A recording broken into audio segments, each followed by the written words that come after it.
Kisah pemuda kaya, anak bos besar, pemilik 73 perusahaan, yang menjadi cleaning service.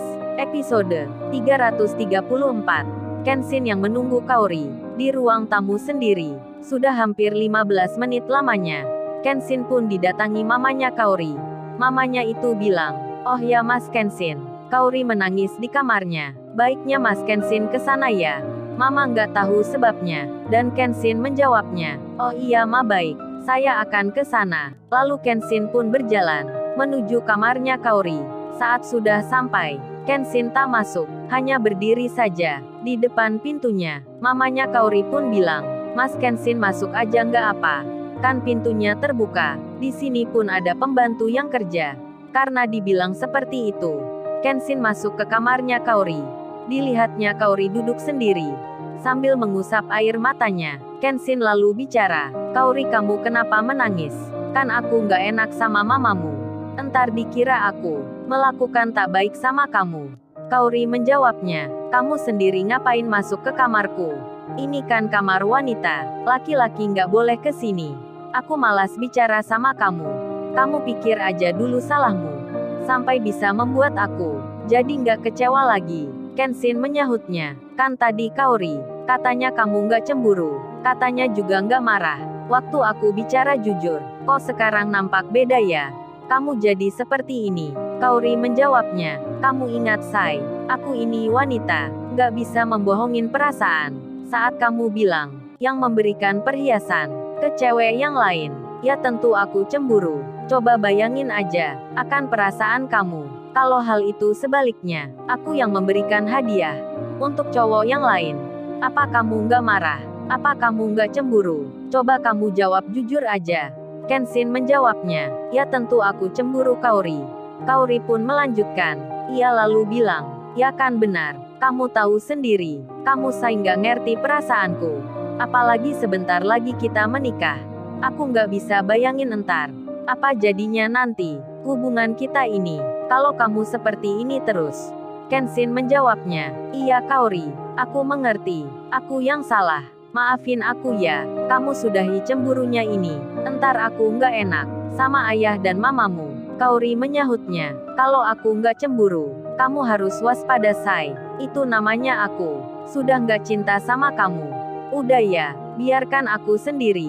Aku mau tidur ini. Aku capek banget, mau istirahat. Kamu pulang aja ya. Maaf aku nggak mengantar." Mendengar hal itu, Kenshin mengiyakan. Ia pun bicara, "Iya Kaori, kamu istirahat aja. Nggak apa, aku bisa pulang sendiri." Dan Kenshin berjalan keluar dari kamar itu. Lalu ia berpamitan pada mamanya Kaori. Di saat itu, Pak Hendry tak ada di rumah. Beliau sedang keluar. Kenshin yang di halaman luar. Ia berjalan menuju mobilnya, namun tiba-tiba, kakinya terasa sakit. Kenshin memegangnya. Mamanya Kaori yang mengantar. Beliau pun bertanya, "Ada apa Mas Kenshin?"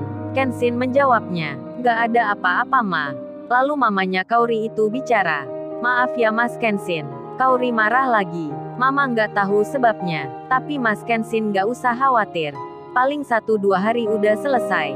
Dia akan baikan." Kenshin menjawabnya, "Iya Ma, baik, saya pun mengerti." Dan Kenshin berjalan menuju ke mobilnya. Kaori pun melihatnya dari kamar jendela, dan berlalulah waktu itu. Kaori masih menyimpan cemburu, namun Kaori tak seperti sebelumnya. Ia menyimpannya sendiri, tak ingin menyakiti Kenshin, membalasnya seperti yang lalu. Kaori tak ingin mengulanginya lagi. Ia hanya ingin Kenshin mengerti saja, memikirkan salahnya. Dan malam itu pun datang. Iwan mengingat lagi sewaktu di desa, tempat tinggalnya Rena, saat mengungkapkan perasaan, mengucapkan isi hatinya ke Ririn. Iwan pun bertanya sendiri, apakah nanti cintanya diterima, atau sebaliknya ditolak Ririn. Iwan pun tak sabar menunggu akan jawaban itu. Ia pun tak tahu kapan Ririn menjawabnya. Ririn sendiri rupanya saat ini berpikir sama. Ia yang tak menyangka, Iwan menyatakan cinta untuk dirinya. Ririn pun masih bingung menentukan jawabnya. Meski Iwan laki-laki yang baik, perhatian sekali dengannya, Ririn pun masih berpikir, sampai ia tertidur. Dan Kenshin yang di rumah, ia kini di kamarnya sendiri. Kenshin memegang handphonenya, handphone Apple, pemberian Kaori itu. Lalu Kenshin mengirim pesan lewat WhatsApp ke Kaori. Dirinya menulis, "Hei Kaori, kamu udah tidur belum? Kalau masih terjaga, aku minta maaf ya. Kamu jangan marah, jangan cemburu." Kenshin memberikan tanda cinta, animasi love ke Kaori. Kaori yang di kamarnya, ia pun melihat pesan WhatsApp yang datangnya dari Kenshin. Kaori pun membukanya. Ia membacanya, namun hanya dilihat, tapi tak dibalas. Hingga 10 menit berjalan, Kenshin mengirim pesan lagi. Kenshin itu menulis, "Kaori, kamu masih marah ya? Pesanku kok dibaca saja? Nggak kamu jawab." Kaori pun menerimanya. Ia membacanya, namun masih sama. Kaori tak membalasnya. Setelah menunggu sebentar, Kenshin pun langsung menelponnya lewat video call di WhatsApp-nya. Namun lagi-lagi Kaori tak mengangkat telepon itu. Ia masih saja tak mau menerima panggilan dari Kenshin. Kenshin pun mencobanya sampai 3 kali, namun masih sama juga. Teleponnya tak diterima. Kenshin pun berhenti, tak menelpon lagi.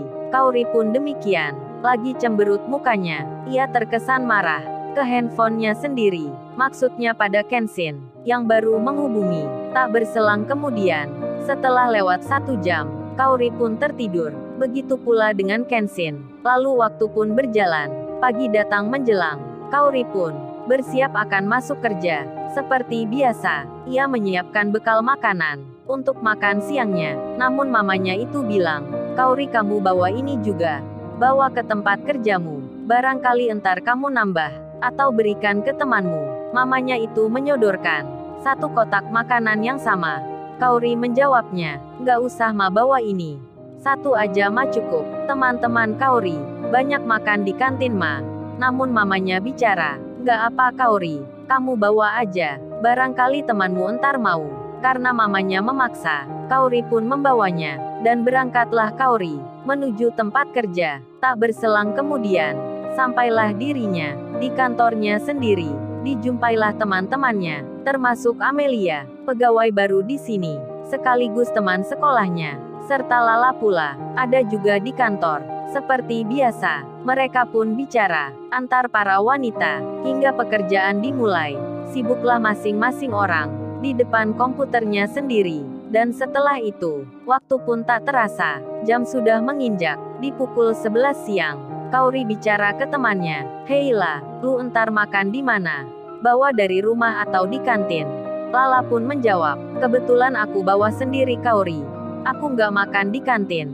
"Emang ada apa?" Kaori menjawabnya, "Inilah aku bawa kotak makanan 2. Mamaku tadi maksa, katanya sayang kalau di rumah nggak ada yang makan." Lalu Kaori pun bertanya pada Amelia temannya. Amelia pun menjawabnya, sama seperti Lala, membawa makanan sendiri. Begitu juga teman lainnya, yang ada janjian makan di kantin. Jam pun beranjak, di pukul 11 lebih 10 menit. Waktu istirahat pun akan datang.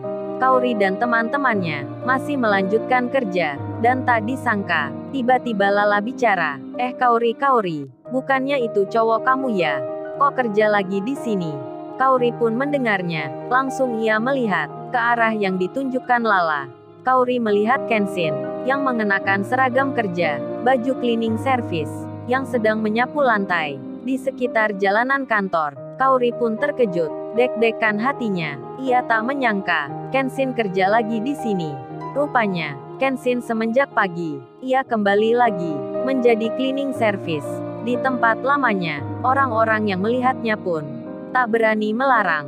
Apalagi Kenshin bilang untuk memperlakukan dirinya seperti biasa, tak ada perlakuan berlebih. Jadinya kini Kenshin balik lagi seperti semula. Kaori melihatnya, cowoknya yang kerja itu nampak berkeringat. Kenshin membersihkan daun yang berserakan di lantai. Ia taruh di tempat pembuangan. Lalu Amelia itu pun temannya Kaori. Ia melihat Kenshin yang ternyata beneran cowoknya Kaori yang dilihatnya kemarin. Kerjanya seperti itu. Bel istirahat pun berdering. Semua karyawan berhenti dari pekerjaan masing-masing. Begitu pula Kaori dan teman-temannya. Kenshin pun demikian. Ia duduk sendiri di bawah pohon sambil meminum air mineral dari botol plastik yang di bawahnya. Dan Kenshin pun melihat ke arah kantornya Kaori. Kaori pun melihatnya pula, dari balik kaca jendela, dan temannya Lala bilang, "Kaori, makanan itu kasihkan ke cowok kamu. Kan pas gitu, dia lagi sendiri, jam istirahat ini, belum makan pula." Kaori menjawabnya, dengan masih menyimpan egonya, menyimpan marah, serta rasa cemburu. Kaori berkata, "Gak lah, biarin aja dia gitu. Aku malas bicara sama dia." Lala pun menyahut, "Waduh Kaori, kamu lagi berantem rupanya. Ada masalah lagi ya?" Kaori menjawabnya, "Panjang ceritanya lah." Dan Kenshin masih duduk di situ. Orang-orang yang lewat pun pada banyak yang tersenyum. Kenshin pun tersenyum pula, termasuk customer service yang sedang lewat di situ, yang bernama Sally Andriana, tersenyum juga. Kaori pun melihatnya. Lala pun bicara, "Udah Kaori, berikan makanan itu. Entar kamu menyesal, dimarahi mamamu." Kaori menjawabnya, "Kamu aja iyalah yang berikan makanan ini." Lala menyahutnya, "Loh kok aku Kaori? Kamu kan ceweknya." "Kalau aku nggak berani." Karena Kaori yang begitu, masih ragu menemui Kenshin. Kenshin pun akhirnya, ia beranjak berdiri, berjalan sendiri, keluar perusahaan, untuk mencari makan. Lalu, bagaimana kisah selanjutnya? Subscribe channel ini untuk episode berikutnya. Terima kasih. Jangan lupa ya guys, untuk kelanjutan ceritanya ada di artikel YouTube. Jangan lupa subscribe ya guys.